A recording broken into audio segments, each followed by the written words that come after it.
So good morning, everybody, and welcome. This is the No Matter What group. And because we're in Las Vegas and we've been out late having a good time, we don't have to show up to the 8 o'clock meeting, do we? Oh, wait, hold on. Yeah, we show up every day. Every day. No matter what. Hell yeah. This is a mastermind of women and men members of the MOD Sales Academy that share their experience, knowledge, and encouragement with each other, that they may achieve their common goal of a 7-figure income in their sales career and help others to become successful and financially independent. So if you're wondering what the F we're doing here, we are here for a common purpose, which is to a common goal to create a 7-figure income in our sales career, but also to help others become successful and financially independent. Our primary purpose is to create and be accountable to the no matter what habits, the no matter what habits that generate the momentum necessary to achieve extraordinary results. Thank you, everybody, for joining. Glad you're here. But we got about half of the mob is here. The other half is live on Zoom. But we got a very special treat. I have a gentleman here that people are known affectionately as Moose. Yes, sir. I'll be doing some training this morning. It's going to start right now. I'm going to teach you guys how to say his last name, and you will be one of just a handful of people in the whole solar industry that can correctly and effectively say the grand poobah of solar's last name. We call him Moose because no one did it right. His name is Mousakheel. Yeah. Mousakheel. Look at that. Did you see the surprise on his face? That was actually perfect. It's only taken me years to be able to learn that correctly. You know how to say my last name. You just say it wrong on purpose for fun, right? No, for years I thought I was saying it right, but I was saying it wrong. I thought it was Mousakheel. You're not the only one. I used to tell homeowners my last name, and they'd never remember me. Now I go Joe Moose. They remember every Joe single Moose. time. I'm the Moose. So everyone in solar knows Joe Musakil, and they've known him for long before SolarCon, and I'll tell you why. Because along with being a great salesman and in the industry an OG, he was the moderator of Solar Objections, which was kind of the place where salespeople hung out in the beginning. There wasn't any training. There wasn't hey, the homeowner just said they're moving. What do I say? Yeah. And so I would chime in, other people would chime in. We'd get answers to objections. What's our primary job is to overcome it. If they don't have solar, it's because they're objecting to it. Exactly. What's our job? Overcome it, baby. Overcome objections, right? So everybody got to know Joe Musakil on Solar Objections, and he became sort of an industry figure. Social media is amazing, man. Joe, hey, answer a question for me. Who appointed you the head of Solar Objections? Myself. You did that? I was like, you know what? I think I'd be good at that. Did you have to apply to some committee to formulate the place where everybody hung out? No application needed, but I did do research and work and understood it and practiced it in other groups, and then used that knowledge and experience and applied it to the group I started. Yeah, and but next thing you know, you're just the guy. You're the expert. You're the guy in the space. Everybody wants to know you because they want to be on your podcast. Everyone wants to know you because they would like to be featured in the space. So that's just a point there. This is training. Yeah, I love it. And the training there is dudes, everyone. No one's going to appoint you to be the founder of any goddamn thing. and everybody looks at the guy who's running something as a founder and they think, well, how did he get that lucky? So who gave him permission to do that? It's like, hold on, who gave you permission to start SolarCon?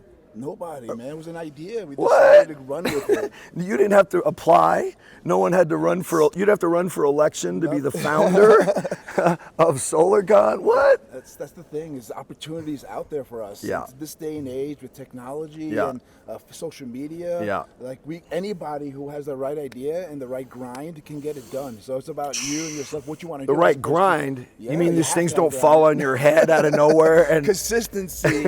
You got to wake up with the right attitude. So after not being appointed, you actually had to put an idea into place and then do a bunch of crap without permission. Care about it too. You got to care. You got to make sure you care about the community.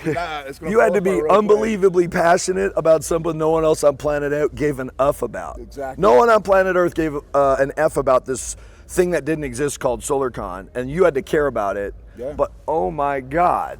4 years later. What the hell? Talk about a vision oh my God. coming to fruition. Talk about manifesting This would be the definition of manifesting here. I mean, this one thing is an idea, right?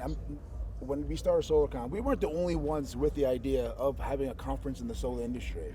Oh, of course, right? Yep. Right? But we decided to go for that. I think more people had the ideas after SolarCon started going well, too. Like, hey, you know what? I just thought of that again. We're going to call it Consolar. But that's the thing, right?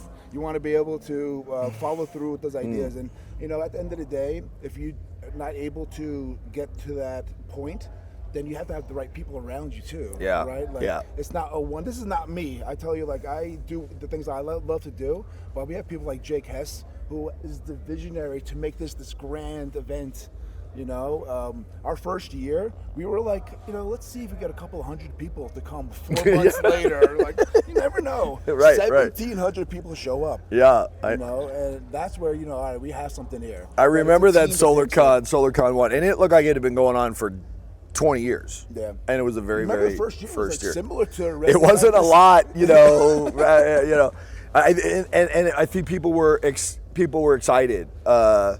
You know, they were truly excited to be a part of something like, wow, we kind of feel like this wild west. Is this solar thing real? Are we in the midst of something real? And then you walk onto the floor of SolarCon and go like, guys, I think this is kind of legit. Yeah. I remember, Chase will remember me telling this story. We had this little tiny office with this, where the bathroom was bigger than the conference room, and it was sort of in the conference room, and that was our office. The office. And then we moved to the next office where the bathroom was kind of down the hall, you know, and then we moved to the next office that had a, you know, anyway, you get the feeling, right? It was a real office space with this and this and this. Yeah. Then we bought the warehouse. We got into the warehouse space, you know, 18,000 square feet and, you know, forklifts and big shelves where you put shit. And, but that was all, that could have been part of a dream. Yeah. You know, I walk into the men's room and there's 2 urinals in a stall down a hallway. 2 at a time? I'm like, bro, I'm a part of a company that has a bathroom, a men's room, not just the bathroom closet, not the water closet in the conference room. But so kind of funny. That's a funny little thing, but that's not a joke. No. If you got a company with your name on the door and it has a bathroom with 2 urinals in a stall, you're doing something you big. Got something going on. I know, it may not have a future, but you got something going That's on. how I felt yesterday when I had 3 sharks from Shark Tank, from literally my favorite TV show in my life, my family's favorite TV show. They're on stage, and I was part of putting that together. Yeah. I sat back, it's like, doesn't feel real. Dude, I'm going to lodge a form of, is there a complaint department? Is there a That's form me. I'm the complaint department. I'm going to lodge one complaint about SolarCon 2025. You or Jake should have moderated the Sharks. I told Jake to. I know. Well, I'm going to tell you. you or Jake. I moderated Gary Vee last year. I remember. You did a great job. Thank you so much. That's you have a skill set. Appreciate it. You got charisma. You get on stage and people listen to what you have to say. That's why I think Objections was successful and turned into a thing, because people were attracted to the vibe and the energy. It wasn't some flat Facebook page, maybe I'll write something on this wall and leave. It became a place. It wasn't only the group itself, but we started doing live streams, doing the podcast every single week. Yeah. Hey, Mike O'Donnell, answer this objection. Yeah. And people will start looking at it and viewing and commenting. It's a thing. If you guys don't know, Mike O'Donnell goes viral all the time. So just get him on your podcast. If he's willing to get on there, do it, because it goes viral, baby. Like the President of the United States, some people say I'm somewhat quotable. Yeah. I remember first seeing you. He has a tendency to say shit. Yeah. We're not always glad he said it. You get a huge following, so that's the cool part. People want to be on your podcast. Just start it, get it a live stream, start doing consistent, and then start inviting people. You get people like Michael O'Donnell, you get JKS, you get all of a sudden other people want to be on that show, and guess what? They're going to actually get a lot out of it. Even though they're on the guest, people are going to watch it, they're going to reach out to them. So it's like it's a everybody wins kind of situation. You get your brand out there, teach the audience things. Let me ask you, because I never had this question until we're sitting here having this conversation. Yeah. Did you starting Solar Objections play a role in you having the absolute ridiculous audacity to think you could start this thing? Actually, 100%. Without the group, I don't know if we really would have done it. But with that group and the momentum we had behind the growing, how fast it was growing, and the podcast and live streams, from that momentum, we actually able to start SolarCon. So that's 100% true. That is true. Did you ever think of that? No. I never really thought of that. But I don't think, if you don't put that together and create, it was kind of really, I would say, the first kind of hangout place. Yeah. Where people would get to know, oh, who's that guy? Who's that guy? Who's that guy? And we're talking 2015, build a community, 16, right? yeah, 17, yeah. Those were like, oh, that guy must be a guy because he sounds like he knows what he's talking about. It's one thing. What company is he with? What does he do? What market are you in? Oh, you're in California. I'm in Arizona. You know. But it's one thing when you see somebody on Facebook and you interact. You can interact for weeks and months, but once you meet that person in person, it's just a different experience. Yeah. That's what SolarCon is. It's like taking that social media and bringing it to life. Like, whoa, that person is real. Yeah. Like, oh shit, Taylor Armstrong. Oh shit, Michael O'Donnell. Like, it just becomes like these people are real. And now when you get back on social media, now you have like a stronger relationship on there now. You know. Well, and because you were running the thing, it didn't even like, it wasn't even like, well, why don't he give me the co-founder of SolarCon? I was like, oh, that makes sense. He's gonna be the co-founder of SolarCon. I guess we should go. So we got. But we also had support from people like you, the whole community. You know, coming together. You didn't have to. You don't have to. I came unwillingly. When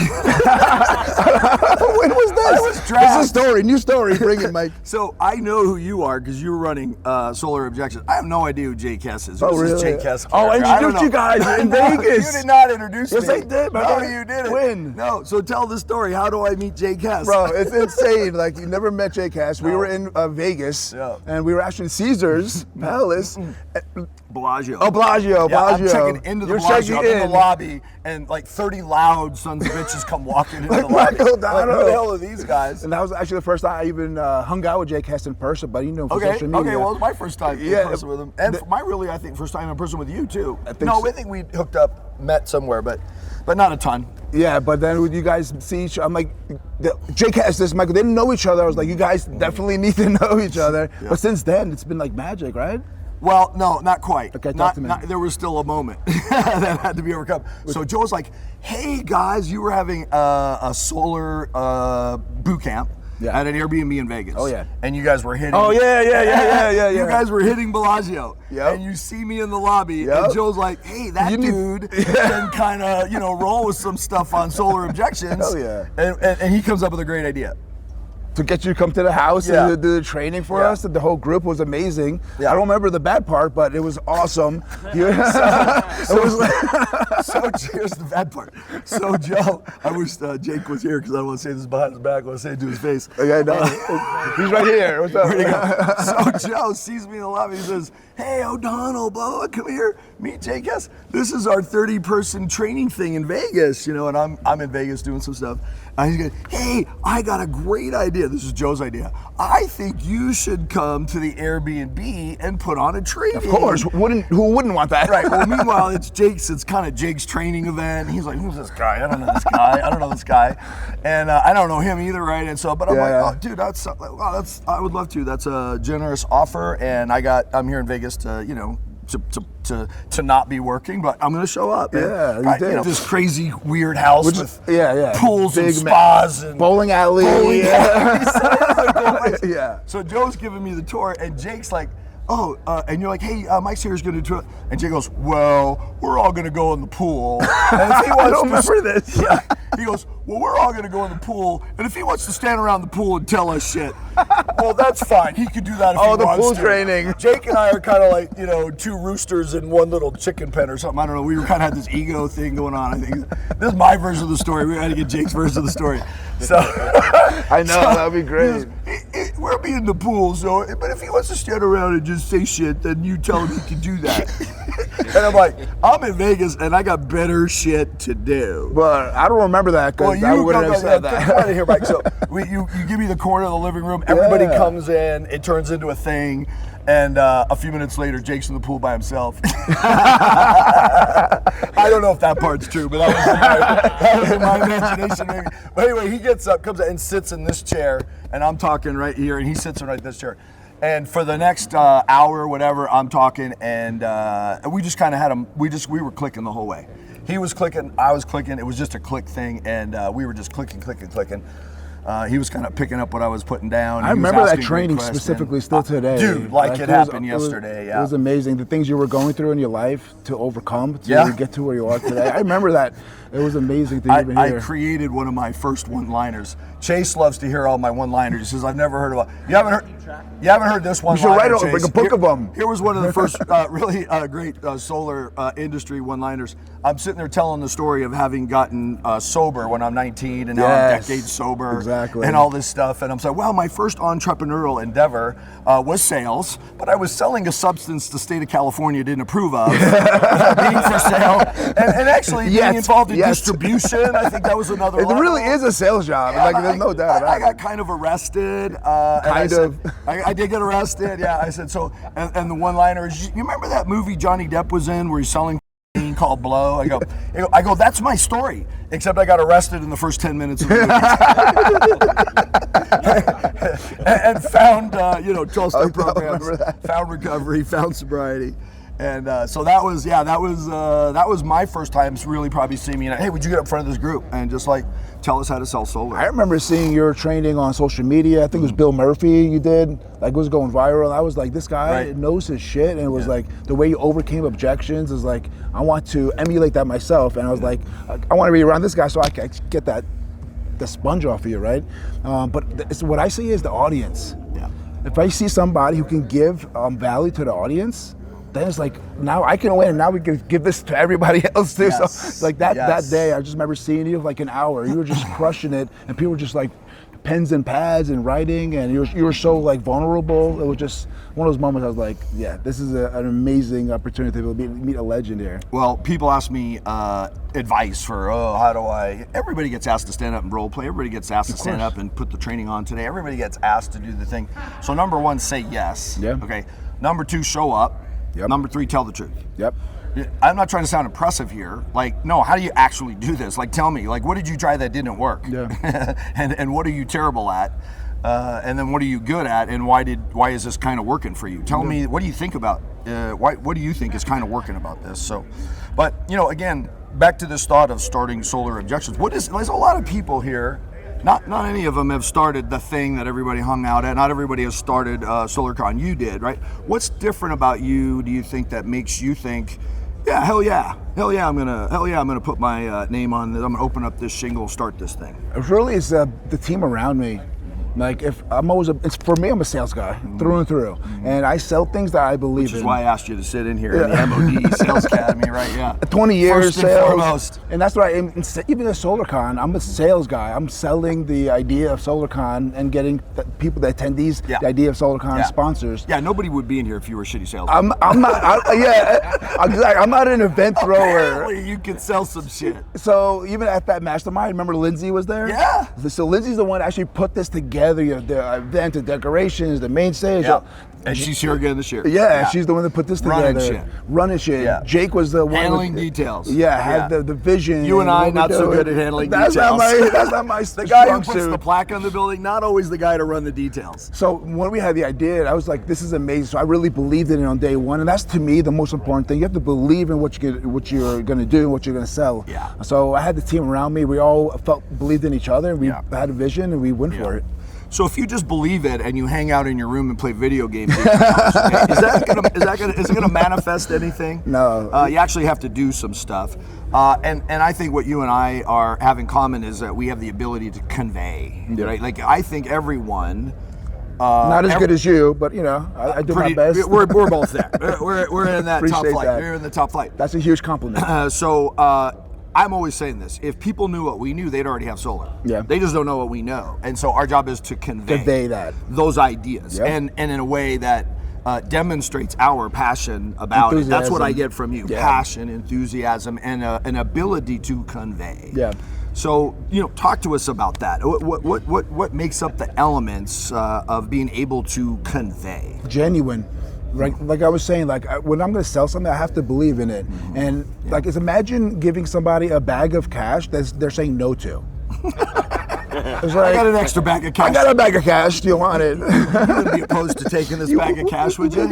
And they're like, no, thank you. I'm not interested. It's not, I don't feel like it's them saying no. It's like, I'm not conveying it right to them to understand what they're getting. Yeah. So you have to do it in a way like, the reason why you gain this cash is because something happened, you came to the right place, whatever it is. But if you're just giving free cash, they don't get it, right? Yeah. You have to give the reason why. So it's just being genuine, believing what your product is, and conveying that to them, All right, somebody give me a mic. I got to hand it to Joe. Just drop the mic. Yeah, boom. Yeah, I'm here at your door handing out bags of cash. There's literally viral videos like that. The gold bars, you see that one on the streets giving out. They're like, no, thank you. What? No, thank you. Gold bar. I want nothing to do with this gold bar bullshit. Yeah, and you have a lot of people will hear the word solar and be like, no thanks. Like, that doesn't even mean anything. You don't even know what you're saying no to. And well, guys, you heard it here. We're changing the pitch. Yeah. We're going door to door. Dudes, we're handing out bags of cash. And you have the same closing rate. You're kidding. You're kidding me. You're interested in bags of cash? And how many people would hold the bag and it says cash? Yeah. That sounds like a good video right there. We have to get a bag with cash on it for sure. Go to 100 doors. Have a wagon and they all say cash. And there's written on the word cash, little bags like cartoon bags. Yeah, exactly. And you're pulling the wagon and you're going door to door and you're knocking on the door. They slam the door in your face. You're dressed like Mr. Monopoly. We're not buying anything. You go, that's door to door, no slick, get away from it. Did you see the no slick? That's how I feel, right? I'm not selling anything. We're giving out bags of cash. Baby, let's go. Would you like one? But then wouldn't you be genuine and be feel bad for them for not taking it? Like, that's what it Hold on. Do you think our closing rate, our appointment rate would be any higher? How many people would same go, rate. I don't want a bag of cash. It'd be even ruder than ever. Slam the door in your face.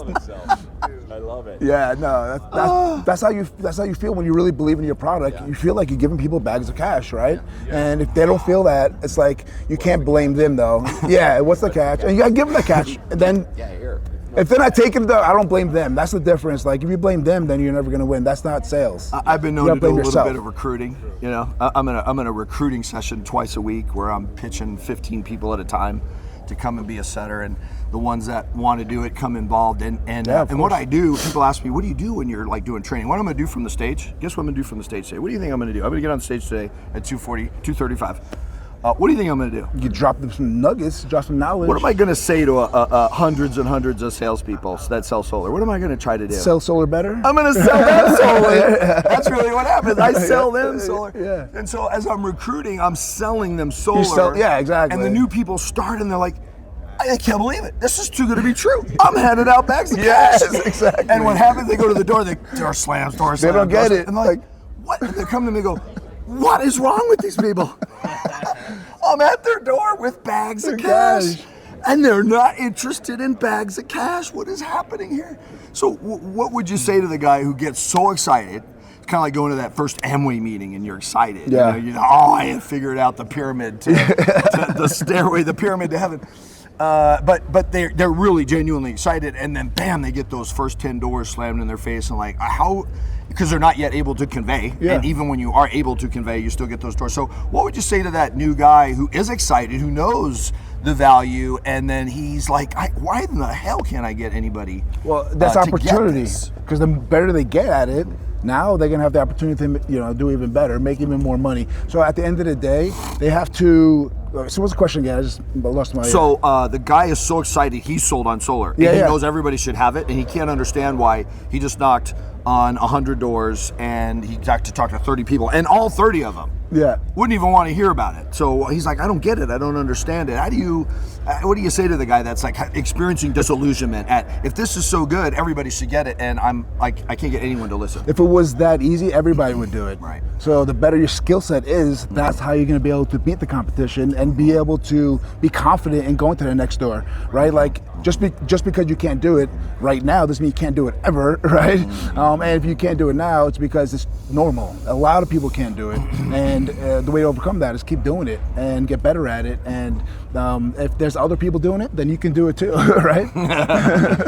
By the way, Joe, how much does being the grand poobah of SolarCon pay? 0. Nothing. I'm a volunteer. How many cents a watt do you get for owning a solar company? 0. Why are we doing these jobs when the real job in this world is selling solar? Selling solar, baby. Talk to us about you. How did you discover that job, and how did you end up being a G in that thing and going into this, decade-plus career? What happened? In solar? Yeah. So I've been in sales for 2 decades. Yeah. Every sale, one of those things where you find your career, you find your passion, you're like, oh shit, sales is it 20 years ago? Yeah. Every single sales job I had, I became the top salesperson. Mm-hmm. So I decided, when you get to that point, you could decide what you want to sell. Right? You look around like, what's the best thing? I put Joe on a leaderboard and he ends up being at the top. I get to the top somehow. And I was like, about 2015, I had a choice. I could sell whatever I want. And I was looking to the future. I was looking at what things going to be. And I was like, solar was going to be like a huge thing. Things I heard about what it is. And I got into it in 2016. And I was selling at, Solar City, Elon Musk. Got to try that company out. I learned everything about... You sold solar for Elon Musk? I sold solar for Elon Musk. Pretty cool. Put that on your resume right there. I was selling, they actually trained me. He sent me to Vegas again, trained me on leases and PPAs, but they had no loans at the time. Mm-hmm. So I learned everything about leases and PPAs, and then... for me, I think years and years and years selling nothing but leases. Nothing but leases, third-party ownership. Yeah, and that's what they had, but at the point, I didn't really understand why people wouldn't have a loan. It just didn't make sense to me, so I needed that option to be able to sell comfortably, because at the end of the day, you want to have all the tools to help the people, because you don't want to force anything down anybody's throat. So I said goodbye. I worked with another company, but I used everything I learned about leases and PPAs to sell ownership, because people didn't understand it. And once you explained all the pros and cons, a lot of people lean towards ownership, and I used that momentum, became salesperson of the year, became the manager of the company, really started learning, and from that point on, that's when I started using social media more. I see back in the day, I used to even go every single house I went to, I would do a before, show the roof, show what's the kind of person it is, what neighborhood, what utility is, go to the house, do a video. Were you doing a little documentary on a solar appointment? Wow, that's awful. I never thought of that. It was awesome. And that stuff started my journey into making more and more content. Wow. And you are the content. Yeah. We are the content. We are the content. Like Brad Lee says, turn on the camera. I'm quoting Brad Lee. You are, turn it on. What are we doing here? And if you're kind of good at it, other people are going to be interested in it. Yeah, if you've been doing it longer than they have, they're going to be kind of interested in it. If you've had some experience and some success, they're going to be interested in it. So obviously the theme for SolarCon is, welcome to the future. Yes, sir. And I would say, that's been a real topic. I was part of a panel podcast. We did a panel. The Modcast? The Modcast deal. But we tackled the question: is solar dead? Oh yeah. Yeah. So what would your response be to that question? Is solar dead? Hell no. This is just the beginning. But the solar industry is evolving, and it would be. I would say, stupid to think that everything's the same as it was. Yeah. And I don't think that. But welcome to the future really comes down to there's lots of amazing new innovative products, services, programs, ways of selling solar. One example is community solar. That's been around for ages, but it's evolving into something that could go mainstream. What exactly does that mean? You hear virtual community. What is community solar? Community solar just means there's a land developed for solar farms that goes through the utility and those discounts because of its incentives, and it's cheaper to produce electricity with solar panels.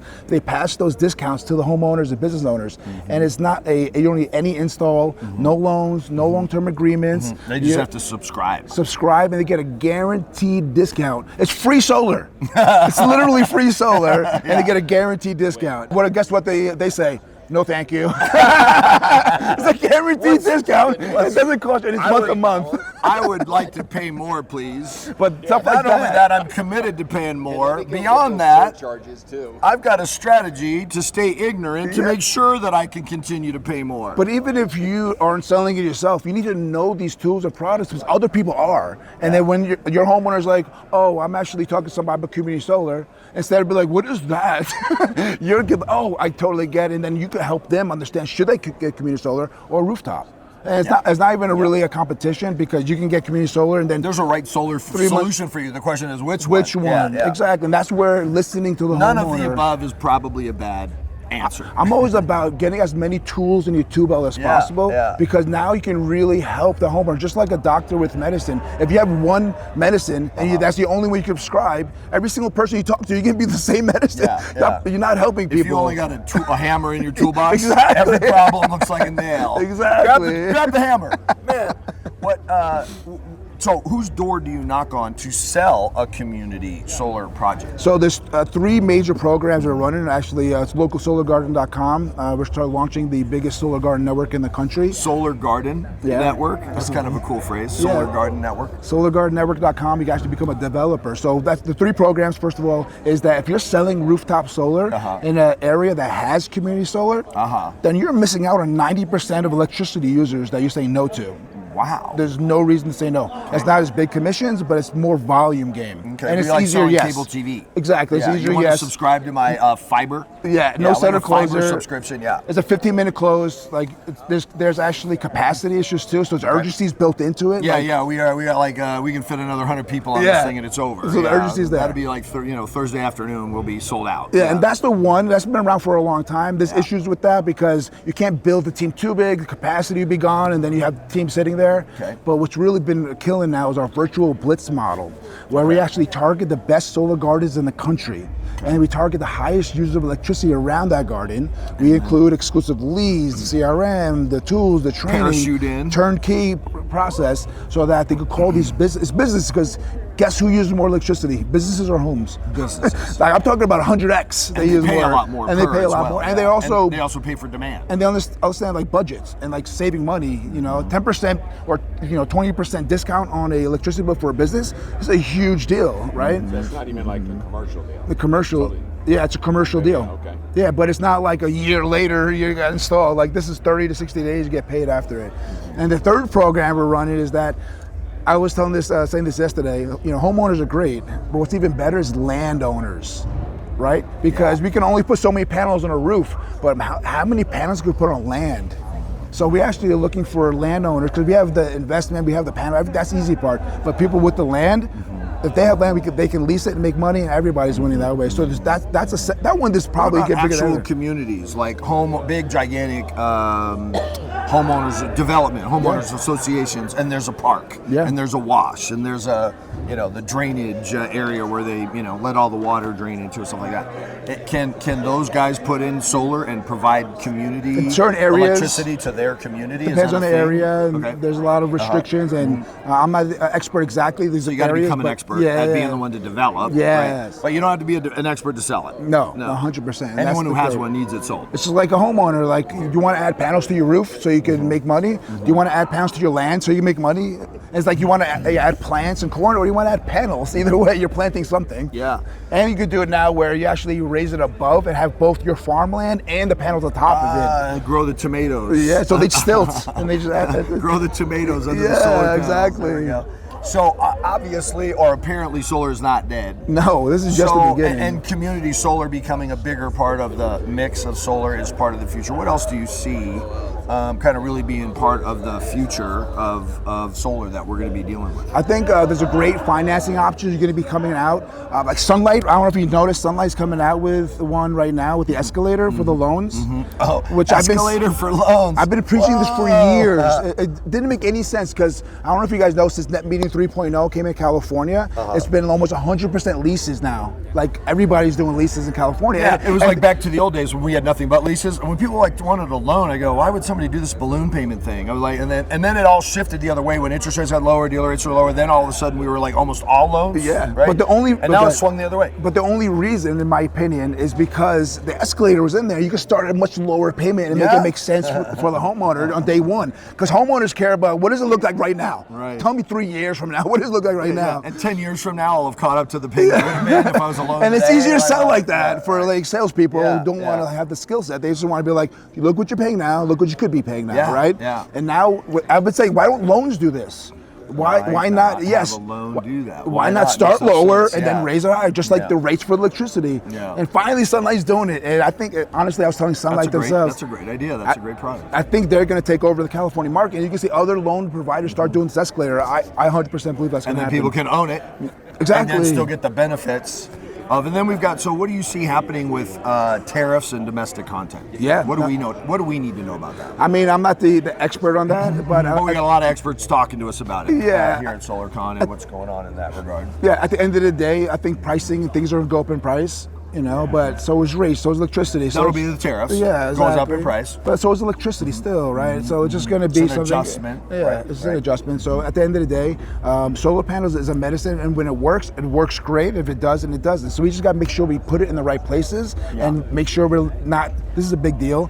We make sure we don't put 80-year-old people with double bills because we put a design wrong or the wrong net metering for them.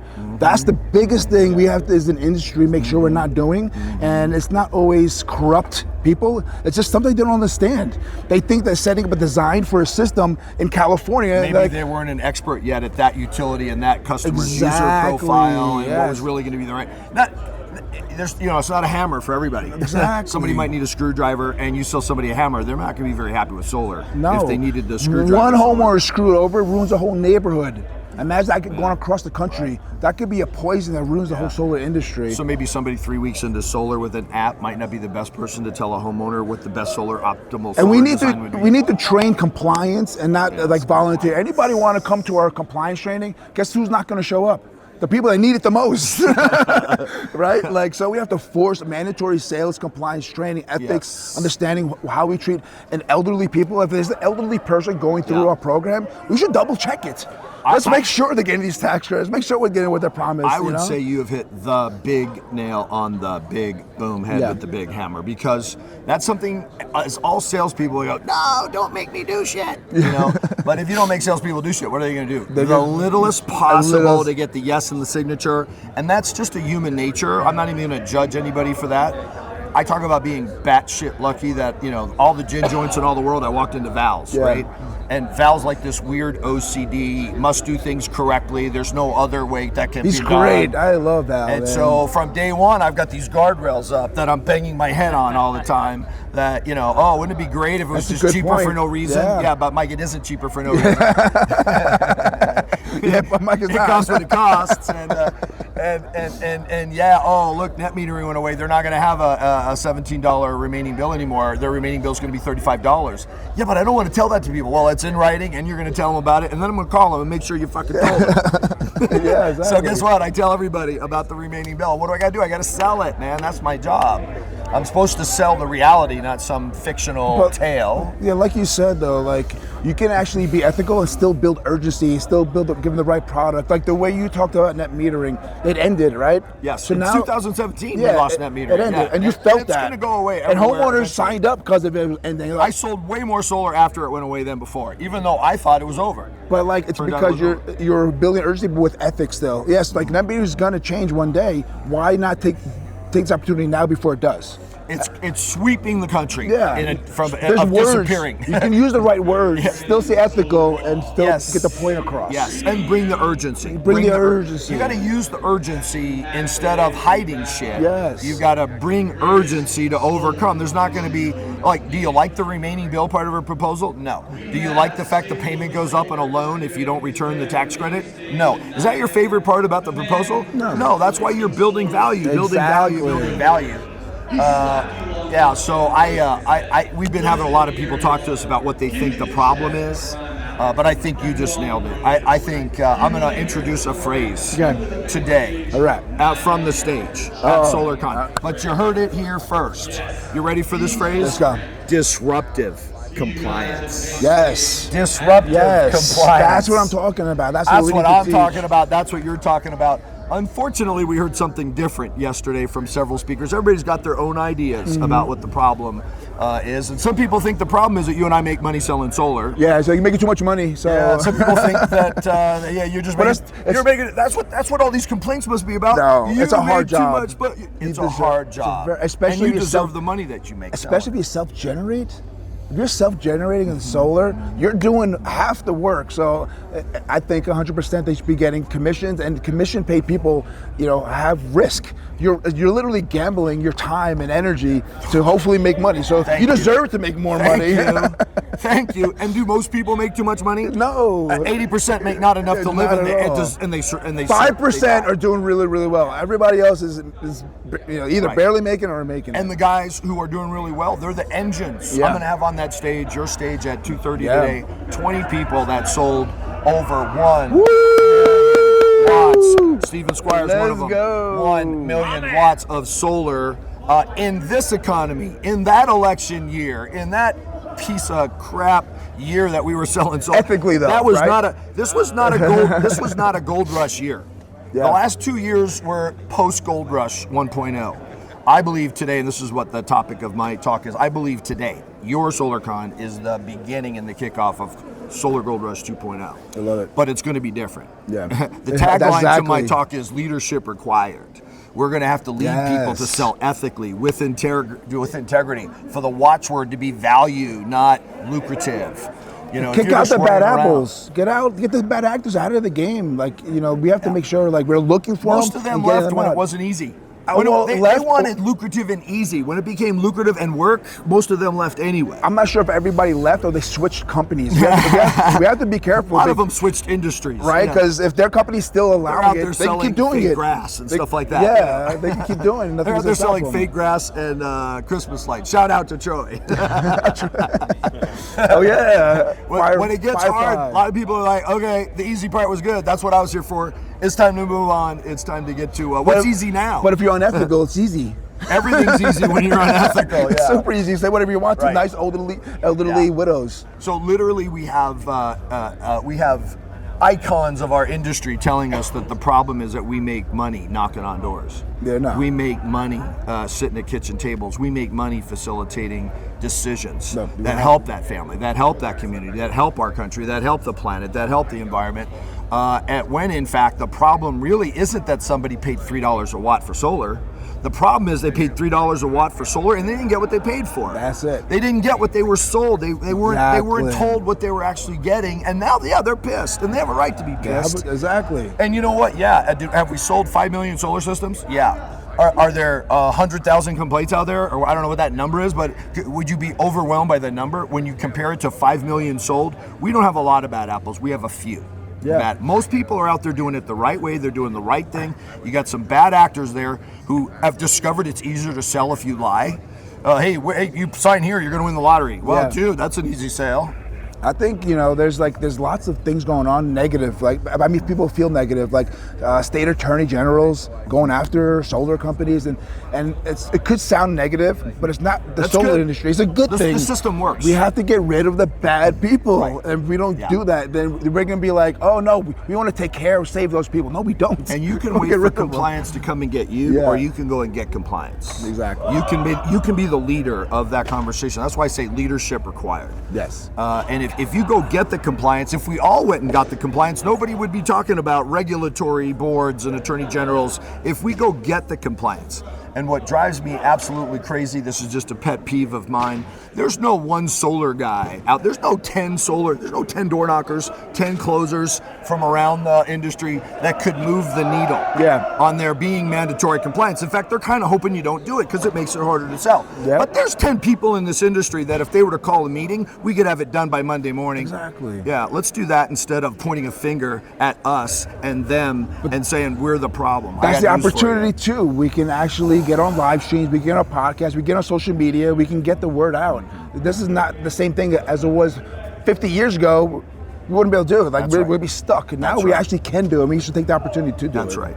And I am so grateful that SolarCon is here to host the conversation. It's so great for you guys came to support. You're not judging. There's no panel here, and you and Jake at the end of this thing are going to say, well, we've made some decisions based on the conversations. The top sales commission for a door knocker is going to be $250. Why the hell would anybody pay a 22-year-old knucklehead with a lanyard around his neck more than $250? That's not your job. That's not my job. That's not anybody's job. However, it's your job to host. Yeah, exactly. The conversation. That's what's happening on that stage. If you can't tell, I might have a thing or two to say. Yep, we're excited to be up there, man. And this afternoon, we're going to do this. We're going to tune in on Instagram Live. We're going to go Joe Musakil fashion. We'd be doing this solar objection. He put me on camera. Let's go live. Next thing you know, we got a live studio audience. We're going to do that. 2:30 p.m. Which is Pacific time. You're going to see 20 people. This leadership required. Let me tell you what real leadership is. I'm going to hand a megawatt award to 20 people. It's amazing. That sold 1 million watts of solar in a dog shit market. Ethically. That's fucking leadership. I love it. That is the kind of leadership we need. Those people are going to show other people how to do it. Yep. They're going to do it ethically because they know you can't make $1 million selling solar. If you're a con man, you might for 15 minutes, but they're going to catch up to you quick and get rid of your ass. If you want to do that year after year after year, you have to your only way to make that kind of money is by delivering that much value. Yep. And I don't know about anybody else, but I think I'm worth it. I think you're worth it. Solar industry is worth it. If you can, you're going to yell at. If you can sell you get 200-300 families onto this plan and arrive at a point where their families are better off and their communities better off and their country's better off and the planet's better off, dude, the planet's going to go. If they're going to give a seven-figure income to anybody, it's going to be this son of a bitch right here because he moved the needle on how we're doing as a planet, as a species, and I think we're worth it. That does feel good to be able to have a conference where we had almost 4,000 people come yesterday and be able to get the knowledge and the education. Dude, I saw the seats in that place and I'm like, how in the hell? Dude, it's the biggest room I've ever been in. Every seat was full, people standing around. Was full, so... I say, SolarCon's getting stronger and stronger. It's getting better and better. Because of guys like support from you, man. I really appreciate it. I say it was kind of all touchy-feely the first year. We just all couldn't believe it. We had our own conference. Oh my God, Michael Donald. Oh my God. We're hosting after parties. Yay! Kind of a special time for me because I launched my book. Yeah. And so for me, SolarCon is a marker. I launched my book at the first SolarCon. No matter what, baby. Given talks and keynotes at each of them. So, and each one is a mile marker for how solar's different, how I'm different, how you're different. But different's not bad. Different's good. Yeah. So compliance, yes, it's coming. Embrace it. Be a leader. Be a champion for it. Have the customer getting what they paid for be your mission. Yes. No one's ever gonna be able to judge what you're worth if you're delivering hundreds of families a year to doing that. Yeah, get the right information about tax credits. Make sure your design system's right. Make sure you double check. Make sure the installers are double checking the reps' work. And the installers double checking the reps' wow, work. What I'm putting idea. 17 panels on a 5,000 square foot house. Yeah. What was the guy told? We didn't tell him anything. We'll see what happens later. We just showed up at his house and put 17 panels. This company's doing that. It was told that $119 a month was going to get rid of his $400 electric bill. I didn't tell him that. You couldn't give the 85-year-old widow a call real quick?